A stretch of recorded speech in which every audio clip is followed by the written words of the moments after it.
Hi friends, welcome on Yourpedia. And Yourpedia is a platform जहां पे आप preparation कर सकते हैं for paper 1 of engineering services. और अब आज का जो मेरा वीडियो है वो Uttar Pradesh public service commission का जो स्टेट इंजीनियरिंग सर्विसेज एग्ज़ाम है उसके प्रिलिमिनरी में जो इंजीनियरिंग एप्टीट्यूड के 22 टॉपिक्स हैं, मेरा वीडियो उससे रिलेटेड है। ये वो टॉपिक्स हैं जिनमें स्टूडेंट्स को लगता है कि उनकी प्रिपरेशन नहीं है या उनको नए टॉपिक्स हैं, बाकी आप लोगों ने प्रिपरेशन किया होता है। बाकी जो टॉपिक्स होते हैं जैसे जनरल स्टडीज़ वगैरह, जनरल अवेयरनेस, वो आप कहीं ना कहीं प्रिपरेशन कर रहे हैं, लेकिन ये 22 टॉपिक्स में आप उतने कॉन्फिडेंट नहीं होते।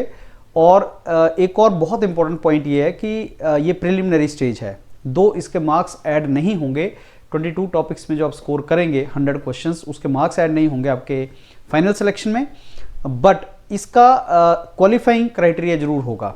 जैसे इंजीनियरिंग सेशन में आप देखते हो कि 40-50% मार्क्स जिसके इस पेपर में आते हैं 200 में से जो 80-90 नंबर लेता है, वो इंजीनियरिंग सर्विसेज के अच्छे स्कोर लेके स्टूडेंट्स बैठते हैं। मतलब 40-50% नंबर लेना इज़ नॉट दैट इजी इस पर्टिकुलर सिलेबस के साथ। अब उत्तर प्रदेश पब्लिक सर्विस कमीशन में ये जो आपका जर्नल एप्टीट्यूड के आपके एप्टीट्यूड के आपके जो 22 टॉपिक्स हैं, ये टॉपिक्स मेरे को लगता है कि जो Uttar Pradesh state public service commission जो स्टेट इंजीनियरिंग सर्विसेज में जो आने वाले हैं, इनकी डेप्थ इंजीनियरिंग सर्विसेज के प्रीलिम जितनी तो नहीं होगी। और मोर ओवर जो टाइम आपको मिलेगा वो आपको 80 मिनट में 100 क्वेश्चंस कर रहे हैं। 80 मिनट्स आपको मिलेगा जिसमें आपको 100 क्वेश्चन करने हैं। तो वो वन लाइनर क्वेश्चन बहुत डेप्थ में नहीं होंगे, लेकिन कंटेंट बहुत ज़्यादा है। 22 टॉपिक्स हैं और वो टॉपिक्स तो जनरिक से दिए हैं।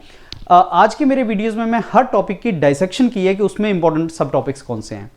और ये डाइसेक्शन किस बेस पे किया गया है कि जो आपके आए हैं जितने टॉपिक्स इंजीनियरिंग सर्विस में 2017 से इंजीनियरिंग सर्विस प्रिलिमिनरी इंट्रोड्यूस हुआ है, तो इसमें बहुत से टॉपिक्स ऐसे हैं जो 2017 से लेकिन 24 तक कवर हुए हैं। जैसे क्वालिटी कंट्रोल, क्वालिटी मैनेजमेंट है, आपका वैल्यूज़ एंड एथिक्स है, प्रोजेक्ट मैनेजमेंट है, आपके जो सेफ्टी से रिलेटेड टॉपिक्स हैं, डिज़ाइन एंड ड्राइंग से रिलेटेड टॉपिक्स हैं। इंजीनियरिंग सर्विसेज में 10 ऐसे टॉपिक्स हैं जो 2017 से 24 तक जहाँ से क्वेश्चंस आ रहे हैं। तो हमारे पास वो 7-8 साल का अच्छा एक क्वेश्चन बैंक जिसमें हम बोल सकते हैं हमारे पास आइडिया है कि कहाँ से क्वेश्चन आते हैं। और पीछे कुछ एग्जाम्स हुए जैसे controller general patent design and trademarking, जिसमें योरपीडिया मेन प्लेटफॉर्म रहा, जिसमें आपका पेटेंट से रिलेटेड, IPR से रिलेटेड, इंटेलेक्चुअल प्रॉपर्टी राइट से रिलेटेड क्वेश्चंस काफ़ी पूछे गए थे। तो ये जो प्रीवियस ईयर्स के क्वेश्चंस आए हैं और जो इंपॉर्टेंट सब टॉपिक्स हो सकते हैं हर टॉपिक के, उसका मैंने डिटेल ये आपको डॉक्यूमेंट है और एक डॉक्यूमेंट आप ले भी लेना। योरपीडिया इसको डॉक्यूमेंट को आपको दे देगा। अगर आपने हर सब टॉपिक के बारे में पढ़ लिया, किसी में एक पैसेज आएगा, किसी में एक पेज आएगा, किसी में 2 पेज आएंगे, मतलब बहुत ज़्यादा डेप्थ में नहीं होगा। अगर आपने सारे कर लिए और क्वेश्चंस लगा लिए, तो मेरे को लगता है आप इन 22 टॉपिक्स में अच्छा कर सकते हैं, अच्छा परफॉर्म कर सकते हैं।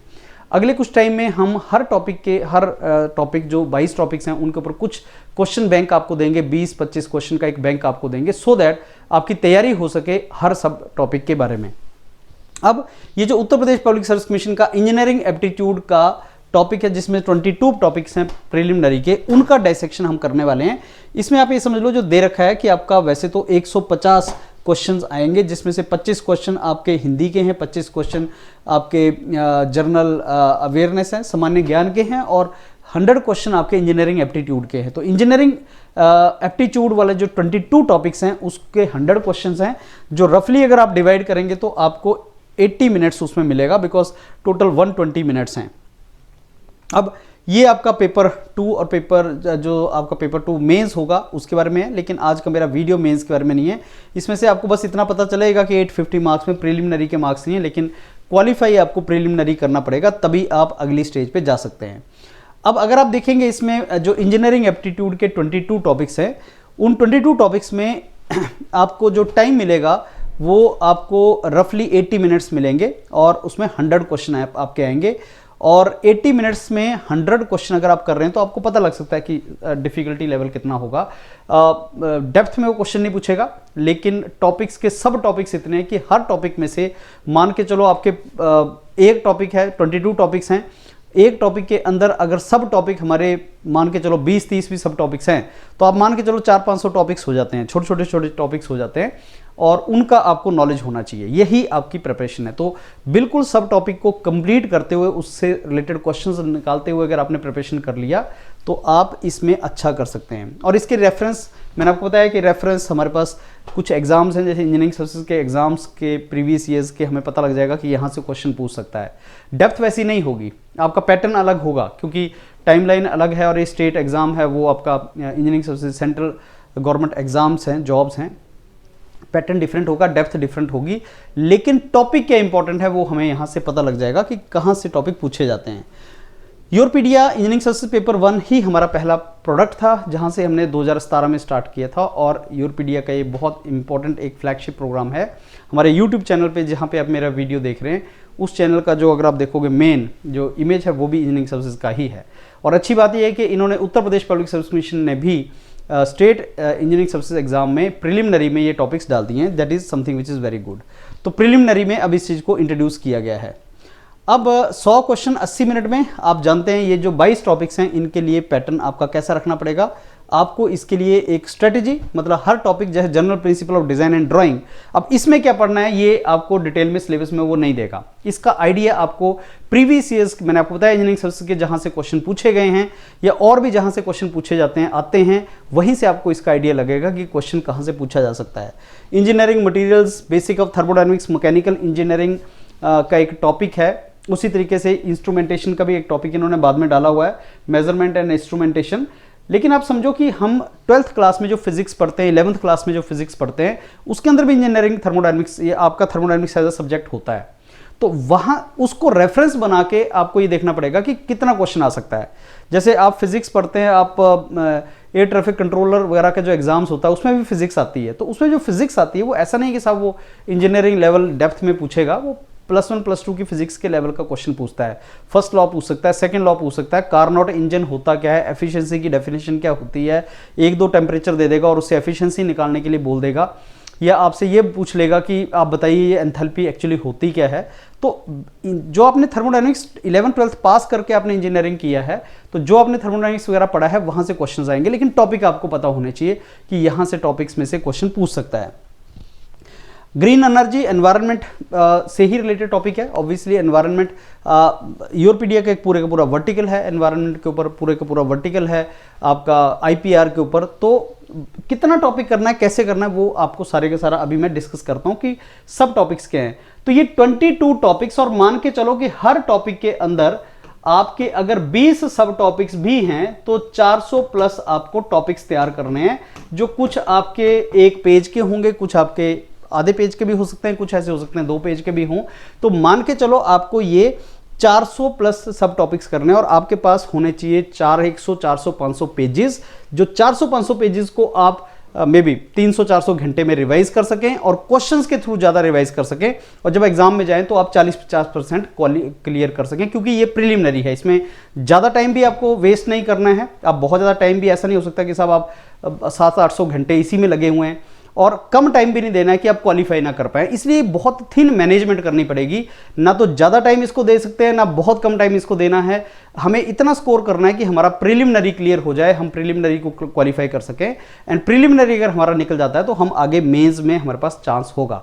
एंड क्योंकि इसके ओवरऑल मार्क्स ऐड नहीं हो रहे हैं, इसलिए स्ट्रेटजी ये नहीं होनी चाहिए कि हमें बहुत ज़्यादा स्कोर करना है। स्ट्रेटजी होनी चाहिए कि मैं कम से कम एफर्ट में, कम से कम नंबर ऑफ पेजेस में इतना स्कोर कर सकूं कि मैं पास हो जाऊं। That should be the strategy for this particular exam, और वही योरपीडिया आपको प्रोवाइड करने वाला है, वही योरपीडिया आपको देगा। अब general principle of design and drawing में क्या क्या टॉपिक्स में से क्वेश्चंस आए हैं। लाइंस में से, जिसमें straight line, curved, implied lines, outlines, contour, curve, shadings, ये जितने मैं यहाँ पे टॉपिक आपको मेंशन कर रहा हूँ फ्रेंड्स, इनमें से क्वेश्चन आए हैं आपके एग्जाम में। ये तो इंजीनियरिंग सर्विसेज का मैंने बताया 17 से 24 के बीच का जो है, या किसी और एग्जाम्स में ये इंपॉर्टेंट टॉपिक्स हैं।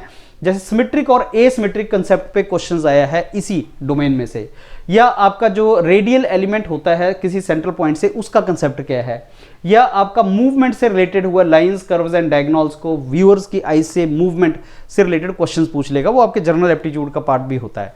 तो यहां से क्वेश्चंस आपके पूछे जा सकते हैं।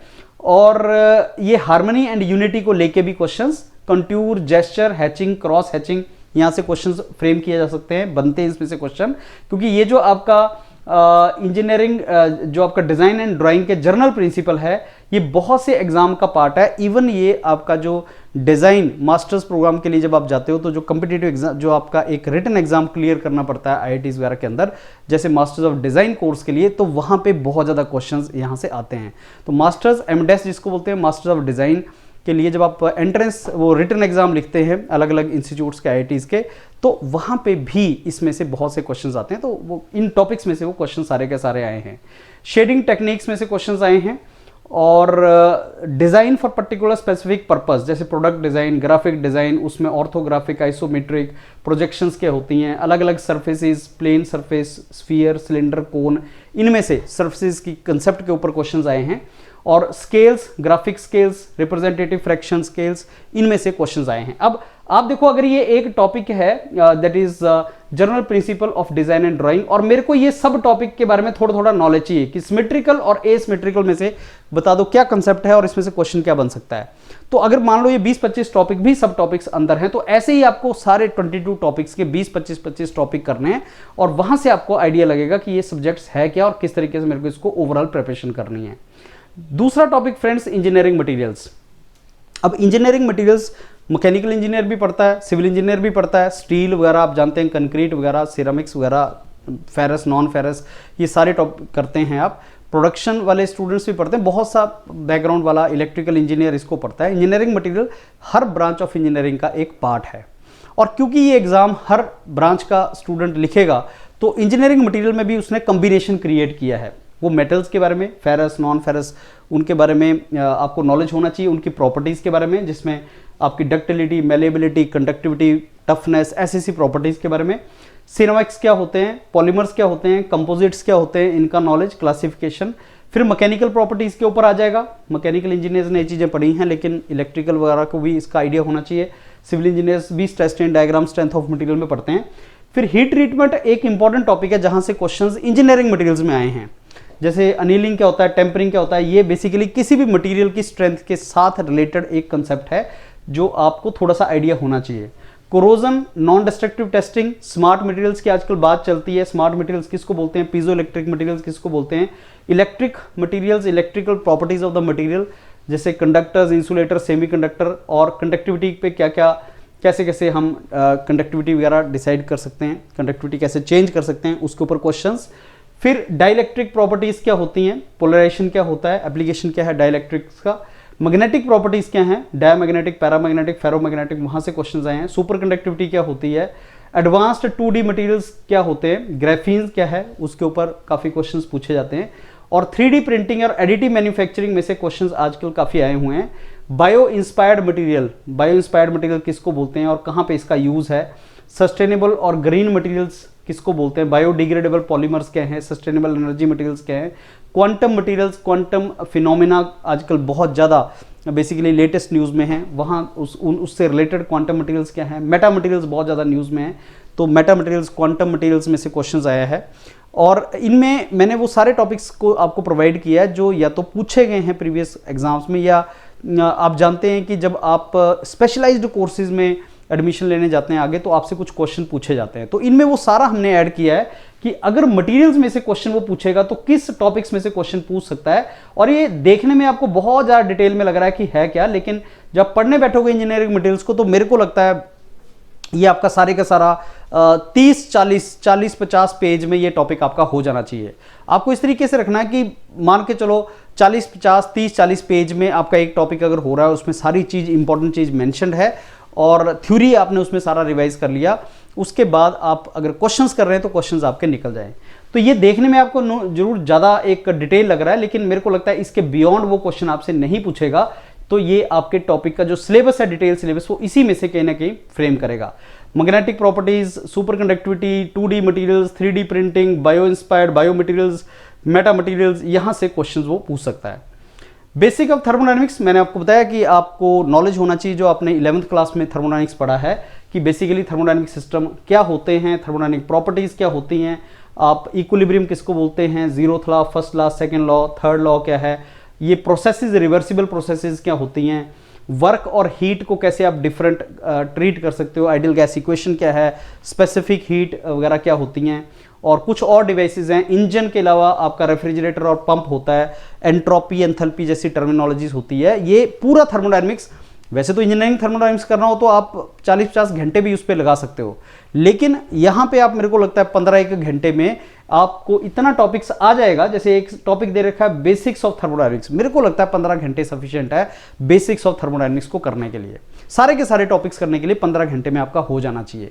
और इसी तरीके से कुछ टॉपिक्स में आपका 30 घंटे लग सकता है, कुछ में 15-20 घंटे लगेगा। सारे का सारा अगर आप देखोगे तो मेरे को लगता है 300-400 घंटे में आपका इस तरीके से कॉन्फिडेंस आ जाना चाहिए कि आपके क्वेश्चंस उसमें से निकल जाए। हम इसको करेंगे, मैं इसके टॉपिक्स में से क्वेश्चंस भी आपको दूंगा किस तरीके से क्वेश्चंस बन सकते हैं।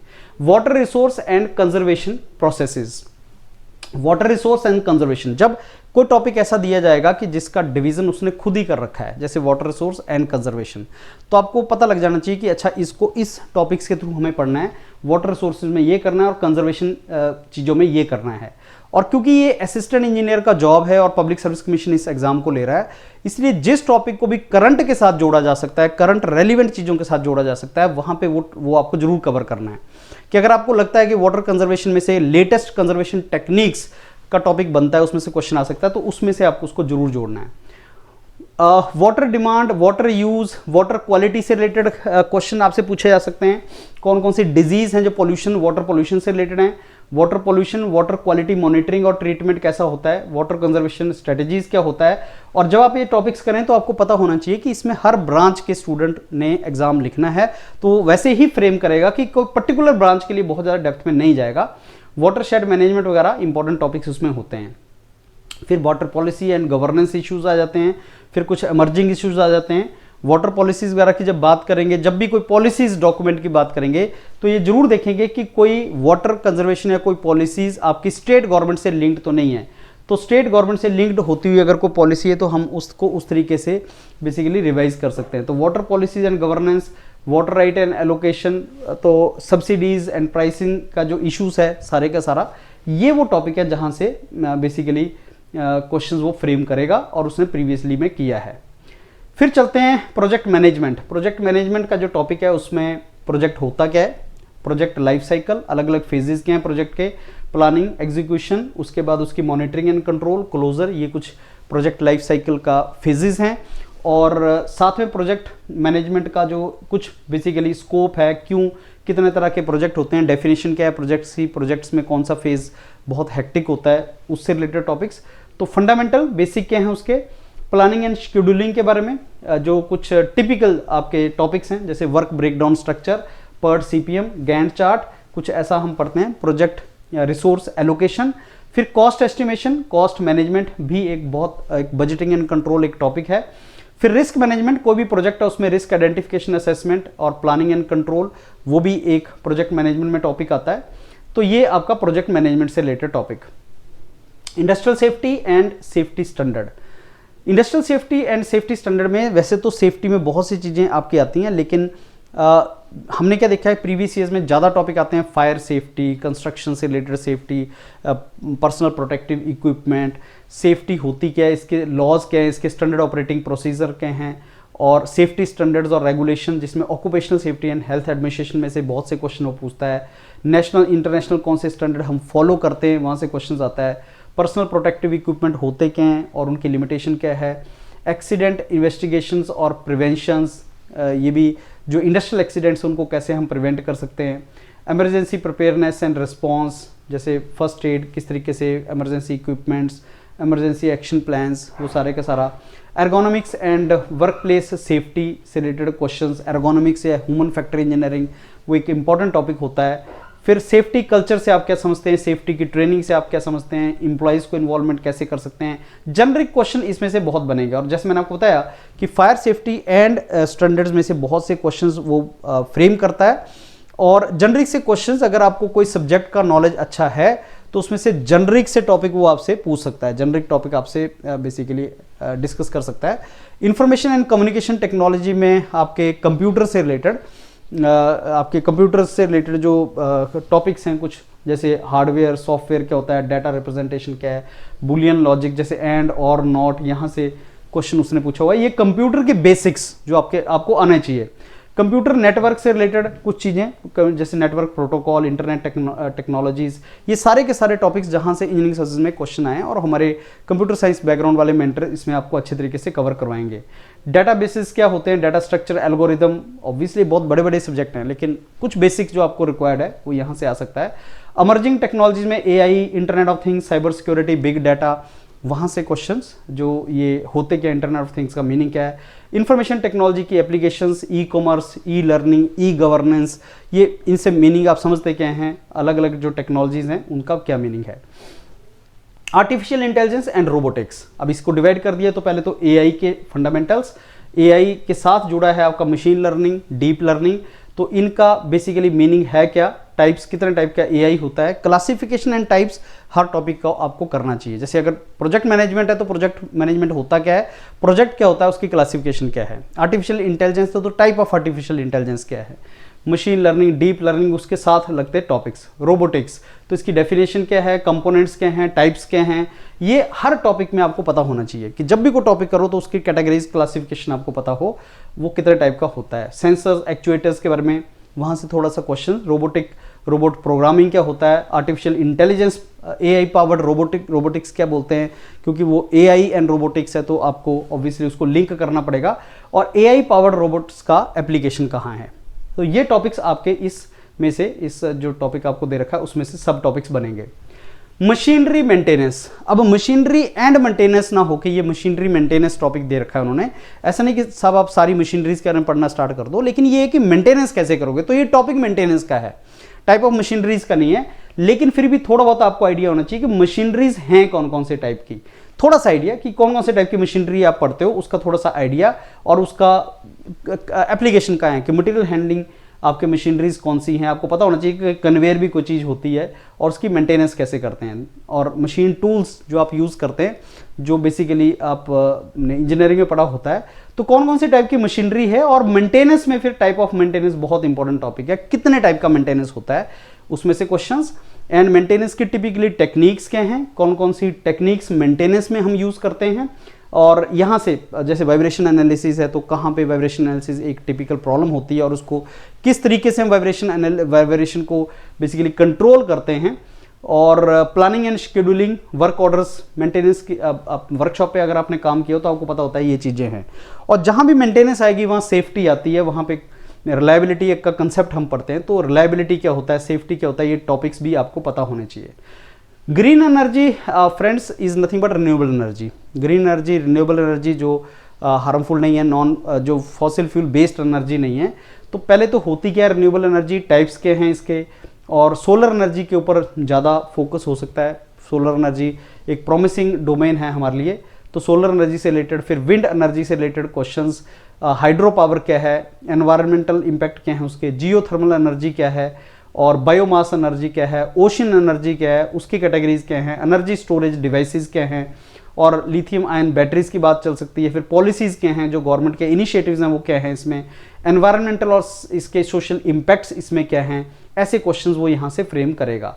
देखने को आपको जरूर लगेगा कि साहब ये तो बहुत बड़ा सिलेबस, बहुत ज़्यादा सिलेबस लग रहा है, लेकिन अगर आप पढ़ना स्टार्ट करोगे, अगर 30-40 पेज, 40-50 पेज में आपका टॉपिक सारे कवर हो रहे हैं अच्छे तरीके से, जहाँ से बेसिक क्वेश्चन निकल जाएँ, तो that is a strategy you have to follow.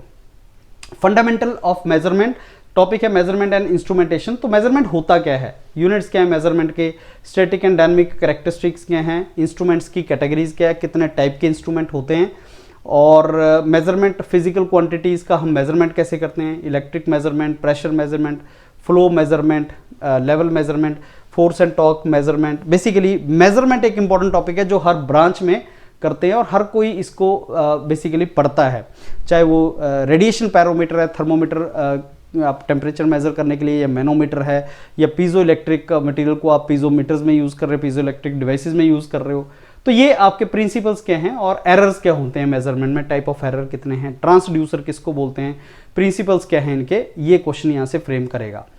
उसके बाद चलते हैं एनर्जी कन्वर्शन प्रिंसिपल में। तो सबसे पहले कि फॉर्म ऑफ एनर्जी, जब एनर्जी कन्वर्शन प्रिंसिपल्स के ऊपर टॉपिक है तो टाइप ऑफ एनर्जी तो हमें जरूर पता होनी चाहिए कि कितने तरह की एनर्जीज होती है, और law of conservation of energy क्या है, और एनर्जी कन्वर्शंस जो आपकी प्रोसेसेस हैं वो कितने टाइप की होती हैं, mechanical energy, thermal energy, electrical energy, chemical energy conversion, nuclear energy conversion, तो कौन कौन सी टाइप की प्रोसेसेस होती हैं।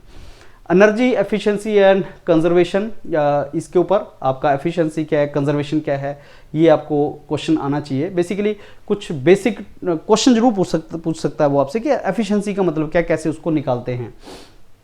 फिर एप्लीकेशन क्या है एनर्जी कन्वर्शन का, पावर जनरेशन सबसे बड़ा एप्लीकेशन है, पावर प्लांट एनर्जी कन्वर्शन के ऊपर ही बने हैं, ट्रांसपोर्टेशन, इंटरनल कंबशन इंजन, सारे के सारे इंडस्ट्रियल प्रोसेसेस। उसके बाद बड़ा टॉपिक है फ्रेंड्स डिजास्टर मैनेजमेंट का। सबसे पहले डिजास्टर मैनेजमेंट होता क्या है और कैसे इसको रिड्यूस कर सकते हैं और कैसे इसको मैनेज कर सकते हैं, कितने तरह का होता है, natural disaster, man made disaster है, और इसकी असेसमेंट और वनरेबिलिटी एनालिसिस कैसे कर सकते हैं और इसका रिस्क असेसमेंट कैसे कर सकते हैं, डिजास्टर की प्रिपेयरनेस और उसका मिटिगेशन, अर्ली वार्निंग सिस्टम, और जो गवर्नमेंट के कुछ टूल्स एंड टेक्नोलॉजीज हैं वो बहुत ज़्यादा इंपॉर्टेंट है इसमें। डिजास्टर प्रिपेयरनेस के ऊपर बहुत डिस्कशन चलता है, जब भी कोई नेचुरल डिजास्टर आता है तो डिजास्टर प्रिपेयरनेस एंड मिटिगेशन की बात होती है। टेक्नोलॉजी क्या इसमें रोल प्ले कर सकती है इन डिजास्टर मैनेजमेंट, उसके ऊपर बहुत बार डिस्कशन होता है। और जो डिजास्टर अगर हो गया एक बार तो सर्च एंड रेस्क्यू ऑपरेशन किस तरीके से फैसिलिटेट किया जा सकता है, और इमरजेंसी कौन सी सर्विसेज हो सकती हैं, लॉजिस्टिक्स एंड सप्लाई चेन उस टाइम पे डिसरप्ट होता है तो उसके ऊपर क्वेश्चंस, एंड गवर्नमेंट का रोल क्या है और गवर्नमेंट कैसे कर सकती है। और जैसे नेशनल डिजास्टर रिलीफ आपका फंड क्रिएट किया था और रिलीफ फोर्सेज आपकी हैं, तो नेशनल डिजास्टर एनडीआरएफ के फोर्सेज वगैरह के बारे में क्वेश्चन पूछा जा सकता है। जो रिकवरी एंड रिहेबिलिटेशन है वो एक टॉपिक है इसमें से, और इसमें humanitarian assistance and international cooperation, international कौन कौन से असिस्टेंस मिलता है ऐसे टाइम पे, उसमें से क्वेश्चन पूछा जा सकता है। जैसे World Health Organisation, Red Cross का क्या रोल है, ये क्वेश्चन बनता है। वैल्यूज एंड एथिक्स फ्रेंड्स, आपका वैल्यूज एंड एथिक्स जो टॉपिक है उसमें एथिक्स एंड मोरालिटी क्या होती है, एथिक्स को डिफाइन कैसे करते हैं, मॉरल वैल्यूज क्या होती हैं, एथिकल थ्योरीज, यूटिलिटेरियनिज्म में से बहुत से क्वेश्चंस आए हैं, तो ये थ्योरीज होती क्या हैं, और एथिकल डायलेमा किसको बोलते हैं, engineering ethics, code of ethics किसको बोलते हैं, और क्या प्रिंसिपल्स हैं इसमें, एथिकल रिस्पॉन्सिबिलिटीज़ क्या हैं इंजीनियर्स की, एथिकल इश्यूज इंजीनियरिंग में क्या क्या हैं, कौन कौन से ऐसे इश्यूज हैं जिनको एथिकल इश्यूज बोलते हैं, और ये सारे के सारे आपके एथिकल इश्यूज हैं जिनमें इंटेलेक्चुअल प्रॉपर्टी राइट भी एक एथिकल इशू है। एथिकल डिसीजन मेकिंग जो आपका है वो क्या चीज़ होती है, those kind of things, and professionalism and professional development, ये क्या चीज़ है, that also we should know. Quality control क्या है, किसको बोलते हैं, क्वालिटी डिफाइन कैसे होती है, क्वालिटी की डेफिनेशन क्या है, क्वालिटी एश्योरेंस, क्वालिटी कंट्रोल क्या चीज़ है, और क्वालिटी कंट्रोल टूल्स क्या हैं, टेक्निक्स क्या हैं, स्टैटिस्टिकल क्वालिटी कंट्रोल क्या है, स्टैटिस्टिकल प्रोसेस कंट्रोल क्या है, और क्वालिटी कंट्रोल टूल्स जो 7 बेसिक टूल्स हैं उनके बारे में आपको नॉलेज होना चाहिए। ये 7 टूल्स हम पढ़ते हैं, हर एक टूल का अपना एक बेसिकली एप्लीकेशन है, एडवांटेज है और डिसएडवांटेज भी है। Inspection and testing, acceptance, sampling किसको बोलते हैं, मैंने आपको बताया कि हमने सारे डिटेल में यहाँ टॉपिक आपको दे दिए हैं जहाँ से वो एग्जाम में क्वेश्चन फ्रेम कर सकता है। क्वालिटी मैनेजमेंट सिस्टम में आईएसओ फैमिली के बारे में डिस्कस करना, आईएसओ क्वालिटी स्टैंडर्ड्स के बारे में डिस्कस करना, टोटल क्वालिटी मैनेजमेंट प्रिंसिपल होता क्या है, ये इसका अंडरस्टैंडिंग क्या है, 6 सिग्मा, लीन मैन्युफैक्चरिंग, काइजन, और cost incurred with the quality, क्या इसका कॉस्ट ऑफ क्वालिटी का मीनिंग है, वो क्वेश्चन आपको यहाँ से पूछेगा। फिर इंटेलेक्चुअल प्रॉपर्टी राइट पे अगर आप देखोगे तो controller general patent design and trademarking का जो एग्जाम हुआ था यूरोपीडिया ने, उसमें बहुत डिटेल में आपको कोर्स दिया था, and that was one of the best courses provided online for students. तो इंटेलेक्चुअल प्रॉपर्टी होती क्या है, डेफिनेशन क्या है, कितनी तरह के इंटेलेक्चुअल प्रॉपर्टीज होते हैं, patent, copyright, trademark, industrial design, इनका डिफरेंस क्या है, और इनके कुछ लॉज क्या हैं, कौन कौन से ऐसे लॉज हैं जिनके थ्रू आईपीआर वर्क करता है, और इंपॉर्टेंस क्या है, आईपीआर होना क्यों चाहिए, और इसका क्या इम्पैक्ट होता है इकोनॉमिक ग्रोथ पे, और इसमें लीगल और एथिकल इश्यूज क्या आते हैं जो इंटेलेक्चुअल प्रॉपर्टी राइट्स के लिए हैं, प्रेजेंट स्टेटस क्या है इंडिया का इंटेलेक्चुअल प्रॉपर्टी राइट्स में, और इनके बारे में जो इंपॉर्टेंट लॉज हैं वो हमें पता होना चाहिए। इंटेलेक्चुअल प्रॉपर्टी लॉज जितने मैंने इंटेलेक्चुअल प्रॉपर्टीज मेंशन की उनके से रिलेटेड लॉज कौन कौन से हैं, जैसे कॉपीराइट लॉ है, पेटेंट एक्ट है, ये सारा डिटेल में नहीं करना, लेकिन इसमें से कुछ इंपॉर्टेंट पॉइंट्स हमें पता होने चाहिए। फिर आगे ह्यूमन हेल्थ एंड सैनिटेशन, तो बेसिकली हेल्थ की डेफिनेशन क्या है, पब्लिक हेल्थ की डेफिनेशन क्या है, सैनिटेशन क्या होता है, और ह्यूमन हेल्थ के जो की एस्पेक्ट्स हैं, हाइजीन, न्यूट्रिशन, इम्यूनाइजेशन, और जो कुछ कम्युनिकेबल डिजीजेज हैं उनका आइडिया आपको होना चाहिए। फिर सैनिटेशन एंड हाइजीन होता क्या है, what is the sanitation, what is the hygiene, वो क्या होता है उसका आइडिया आपको होना चाहिए। फिर एनवायरमेंटल हेल्थ क्या है, किसको बोलते हैं, जो एनवायरमेंटल हेल्थ है वो कैसे कैटेगराइज किया जाता है, air pollution, water pollution, noise pollution उसके अंदर थोड़ा सा आ जाएगा। पब्लिक हेल्थ के जो इम्पोर्टेंट टॉपिक्स हैं, health education, community health programmes, community health के ऊपर जो मेन प्रोग्राम चल रहे हों जैसे आशा वर्कर्स वगैरह, उसमें से क्वेश्चंस आए हैं। सो एक जो कोविड पेंडेमिक पीछे गया उसने पब्लिक हेल्थ के ऊपर बहुत सा इम्पोर्टेंस रियलाइज करवाया गवर्नमेंट को और अदर ह्यूमन जो कम्युनिटीज़ हैं उनको कि पब्लिक हेल्थ एक इंपॉर्टेंट चीज़ है। तो उससे रिलेटेड बहुत से हमारे टॉपिक्स बन जाएंगे। ग्लोबल हेल्थ इश्यूज़ क्या है, पेंडेमिक वगैरह हुए तो उनका क्या रिपरकशन है, सस्टेनेबल डेवलपमेंट गोल में कहाँ पे इसको मेंशन किया गया है। अब handling and storage of the product में सबसे पहले मटेरियल हैंडलिंग, एर्गोनॉमिक्स हमने पहले भी डिस्कस किया, मटेरियल फ्लो, उसकी सेफ्टी से रिलेटेड टॉपिक्स और कौन कौन से प्रिंसिपल फॉलो होते हैं मटेरियल हैंडलिंग। मटेरियल में आपका रॉ मटेरियल भी आता है, फिनिश्ड प्रोडक्ट भी आता है, इन प्रोसेस इन्वेंट्री भी आती है। और मटेरियल हैंडलिंग डिवाइसेस और टूल्स कौन कौन से हैं इसका भी हमें आइडिया होना चाहिए। स्टोरेज हैंडलिंग डिवाइसेस इसका भी आइडिया होना चाहिए। स्टोरेज में क्या मेथड्स हैं, स्टोरेज की लोकेशन, इन्वेंट्री कैसी होनी चाहिए, first in first out, last in first out, जो भी टर्म्स हैं ये, तो ये आपकी मटेरियल हैंडलिंग से रिलेटेड टर्म्स हैं। अलग अलग इंडस्ट्रीज में मटेरियल हैंडलिंग कैसे होता है इसका आइडिया हमें होना चाहिए। सेफ्टी एंड रेगुलेशन का हमें आइडिया होना चाहिए, जैसे OSHA रेगुलेशंस क्या बोलता है इसके बारे में, ये आइडियाज हमें इसके होने चाहिए। क्लाइमेट चेंज आप जानते हैं फ्रेंड्स, इसमें क्लाइमेट चेंज होता क्या है, ग्रीन हाउस इफेक्ट क्या है, ग्रीन हाउस गैसेज क्या हैं, कौन कौन सी ग्रीन हाउस गैसेज का क्या इम्पैक्ट है, ह्यूमन एक्टिविटी कैसे इसको इम्पैक्ट करती है, और ग्लोबल टेम्परेचर, इसी से रिलेटेड कुछ आपके जो इंटरनेशनल लॉज हैं जैसे क्योटो प्रोटोकॉल है, आपका पेरिस अकॉर्ड है, आपका कॉन्फ्रेंस ऑफ पार्टीज़ की आप बात करते हो, COP29, COP28, united nation framework convention on climate change, Rio summit. So जो बेसिक्स हैं उनका आपको क्लाइमेट चेंज से रिलेटेड क्वेश्चन आ सकता है। मिटिगेशन और अडेप्टेशन के हम इसको कैसे रिड्यूस करें, जैसे पेरिस अकॉर्ड ने क्या बोला था, कार्बन ट्रेडिंग किसको बोलते हैं, कार्बन फुटप्रिंट किसको बोलते हैं, वो बेसिक टर्म्स आपको पता होनी चाहिए। पेरिस एग्रीमेंट, क्योटो प्रोटोकॉल, ये जो मैं आपको बता रहा था सारा आपको इसको आइडिया होना चाहिए। और क्लाइमेट चेंज के जो सोल्यूशन हैं एनर्जी एफिशिएंसी वगैरह के ऊपर, वो क्वेश्चंस यहाँ से फ्रेम किए जा सकते हैं। बाकी जब आप ये टॉपिक्स आपको दिए जाएंगे तो आपको थोड़ा सा आइडिया वहाँ से भी लगेगा कैसे टॉपिक्स हो सकते हैं। प्रोडक्शन एंड कंस्ट्रक्शन भी दो टॉपिक में बताया है। प्रोडक्शन जिसमें मैन्युफैक्चरिंग प्रोसेसेस आती है, उनके प्रोडक्शन प्लानिंग एंड कंट्रोल के बारे में बात करते हैं। फिर प्रोडक्शन सिस्टम, जॉब शॉप क्या होता है, बैच प्रोडक्शन क्या होता है, उसके बारे में ऑटोमेशन एंड रोबोटिक्स आ जाएगा। ये प्रोडक्शन हो गया जो मैकेनिकल इंजीनियर्स पढ़ते हैं।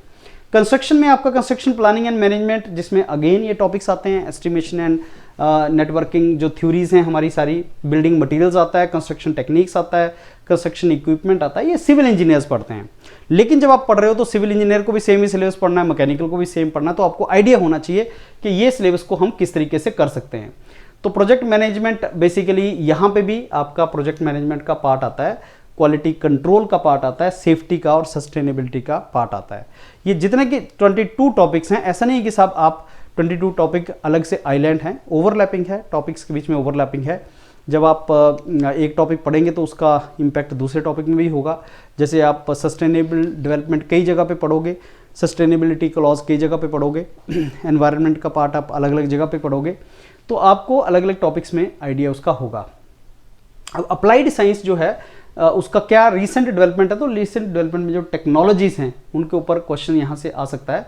बायोटेक्नोलॉजी, बायोमेडिकल इंजीनियरिंग, ये चीज़ें टर्म्स क्या होती हैं इनका, आपको बायो मटेरियल्स, जीनोमिक्स क्या है, रीजनरेटिव मेडिसिन, ये जो करंट में रिलेटेड अपडेट्स हो रहा है बेसिकली। और अप्लाइड बेसिकली साइंसेज इसने टर्म आपको दे रखा है। अप्लाइड साइंसेज मीन्स वो साइंस वाला पार्ट जो किसी एप्लीकेशन में आपका यूज़ होता है, तो वहाँ से क्वेश्चंस आपके, जैसे ये ड्रग डिलीवरीज है, ये सारे के सारे क्वेश्चंस आपके वहाँ से बनाए जाते हैं, फ्रेम किए जाते हैं। नैनो टेक्नोलॉजी एक बहुत इंपॉर्टेंट टॉपिक है। Nano materials, nano technology, application of nano technology in health care, यहाँ से आपके क्वेश्चंस फ्रेम किए जाते हैं। एडवांस मटेरियल में ग्राफीन बहुत इंपॉर्टेंट मटेरियल है, मेटा मटेरियल, स्मार्ट मटेरियल, यही चीज़ हमने ऊपर भी मटेरियल साइंस में डिस्कस की और यहाँ पे भी हम डिस्कस कर रहे हैं कि ये नई डेवलपमेंट है। रिन्यूएबल एनर्जी एंड सस्टेनेबिलिटी में ये चीज़ें हमने पहले भी डिस्कस की, यहाँ पे भी हम बात कर रहे हैं, तो ये सारे के सारा हमने पहले भी डिस्कस किया है। तो ये लेटेस्ट डेवलपमेंट हैं जो आपका साइंस की फील्ड में, बायो से रिलेटेड स्पेस तक जो लेटेस्ट अप्लाइड साइंस है वो कहाँ पे उसका रिप्लिकेशन है, कहाँ पे हो सकता है। और लास्ट टॉपिक है science and technology in daily life, again वो भी ओवरलैपिंग, जो पीछे हमने अप्लाइड साइंस की एप्लीकेशन देखी है, role of science and technology, generic सा टॉपिक है। कम्युनिकेशन में हम चले जाएंगे, कम्युनिकेशन में क्या चल रहा है, ट्रांसपोर्टेशन में क्या हो रहा है, हेल्थ केयर में क्या चल रहा है, एग्रीकल्चर में क्या चल रहा है, एनर्जी में क्या चल रहा है, एजुकेशन में क्या है, एजुकेशन टेक्नोलॉजी में क्या हो रहा है। अब पूरी की पूरी एमटेक एजुकेशन टेक्नोलॉजी के ऊपर होती है, तो एजुकेशन टेक्नोलॉजी में क्या चल रहा है, ये सारे के सारे टॉपिक्स हमारे उससे रिलेटेड हैं। तो हाउस होल्ड अप्लायंसेस हैं, एंटरटेनमेंट है, मतलब इसको अभी ऑब्वियसली जब आपको ये टॉपिक्स दिए जाएंगे तो जो मेंटर्स एंड टीचर्स हैं वो इन टॉपिक्स में से कितना जस्टिफिकेशन कितना आपको देना है वो देखेंगे कि जो टेक्नोलॉजीज हैं वो कितने लेवल तक आपको देनी है। जैसे साइंस एंड टेक्नोलॉजी का क्या रोल है, तो डिजिटल वर्ल्ड हो गया है सारे के सारा। आज आप डिजिटल अरेस्ट की बात कर रहे हो, मिस यूज है उसका, आर्टिफिशियल इंटेलिजेंस की बात कर रहे हो, डिजिटल अरेस्ट की बात कर रहे हो, तो ये सारे के सारी चीज जब कवर की जाएगी तो इसको इस तरीके से फ्रेंड्स कवर करेंगे कि आपका ओवरऑल अंडरस्टैंडिंग बढ़ जाए और बिना एफर्ट मतलब बिना बहुत ज्यादा डेप्थ में जाए आपको सब्जेक्ट का नॉलेज हो जाए। तो ये हैं फ्रेंड्स सारे के सारे 22 टॉपिक्स जो आपको दिए हैं उत्तर प्रदेश पब्लिक सर्विस कमीशन ने। स्टेट इंजीनियरिंग सर्विसेज का जो प्रिलिमिनरी है 22 टॉपिक्स का, ये सारे का सारा एनालिसिस है। इस डॉक्यूमेंट को ले लो एंड योरपीडिया जब भी कोई मॉड्यूल लॉन्च करता है तो उसको बहुत इफेक्टिव वे में कम से कम टाइम में आप कवर कर सकें, कम से कम एफर्ट आप लगा सकें और आपका रिजल्ट निकल जाए, उस पर्पज से हम टेलर मेड मॉड्यूल बनाते हैं। तो जब ये आपको टॉपिक दिया जाएगा, और एक चीज़ का आप अंडरस्टैंड करना, जो उत्तर प्रदेश का ये जो आपका एग्जाम है प्रिलिमिनरी वाला, इसमें जो टॉपिक्स आपके हैं इंजीनियरिंग सर्विसेज के नाम वैसे हैं नो डाउट, लेकिन एफर्ट वैसा नहीं है, पैटर्न वैसा नहीं है। तो देखना आप इंजीनियरिंग सर्विसेज वाला ही तैयार करना स्टार्ट कर देते, डोंट डू दैट, क्योंकि ये दोनों में डिफरेंस है। और ये आपको अगले कुछ लेक्चर्स में जब मैं आपको क्वेश्चंस कराऊंगा हर टॉपिक्स में से 20-25 क्वेश्चन में लेके आऊंगा और आपको कराऊंगा, तो आपको इसका आइडिया लगेगा भी कि किस लेवल तक आपने किस टॉपिक को टच करना है और कितना आपने रिवाइज करना है। नीडलेस टू से, अगर आप इसको तैयार करना चाहते हैं तो Yourpedia has come out with a wonderful module for this. आप गूगल फॉर्म भर दें और आप इसको हमारे साथ तैयार कर सकते हैं। All the very best friend, look forward to mentor you. आपको पढ़ाते हैं इसके लिए और इस एग्जाम को निकालते हैं। Thank you.